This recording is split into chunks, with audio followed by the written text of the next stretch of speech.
Digital e-commerce ವೇದಿಕೆಗಳಲ್ಲಿ ಕರಾಳ ಮಾದರಿಯ ವಿರುದ್ಧ ಕೇಂದ್ರ ಗ್ರಾಹಕ ರಕ್ಷಣಾ ಪ್ರಾಧಿಕಾರ ಕಠಿಣ ಕ್ರಮ ಕೈಗೊಳ್ಳುತ್ತಿದ್ದು, ಈವರೆಗೆ 2 ಪ್ರಮುಖ ಖಾಸಗಿ ಕಂಪನಿಗಳಿಗೆ 5 ಲಕ್ಷ ರೂಪಾಯಿಗಳವರೆಗೆ ದಂಡ ವಿಧಿಸಲಾಗಿದೆ ಎಂದು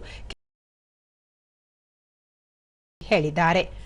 ಈ ಕುರಿತು ಸಾಮಾಜಿಕ ಜಾಲತಾಣದಲ್ಲಿ ಮಾಹಿತಿ ಹಂಚಿಕೊಂಡಿರುವ ಅವರು, ಗ್ರಾಹಕರನ್ನು ವಂಚಿಸದಂತೆ ಗ್ರಾಹಕ ರಕ್ಷಣಾ ಪ್ರಾಧಿಕಾರ ನಿರ್ದೇಶನ ನೀಡಿದೆ. ಪಾರದರ್ಶಕ, ನ್ಯಾಯಯುತ ಮತ್ತು ಗ್ರಾಹಕ ಸ್ನೇಹಿ ಡಿಜಿಟಲ್ ಮಾರುಕಟ್ಟೆ ಲಭ್ಯವಾಗುವಂತೆ ನೋಡಿಕೊಳ್ಳಲಾಗುತ್ತಿದೆ ಎಂದು ತಿಳಿಸಿದ್ದಾರೆ.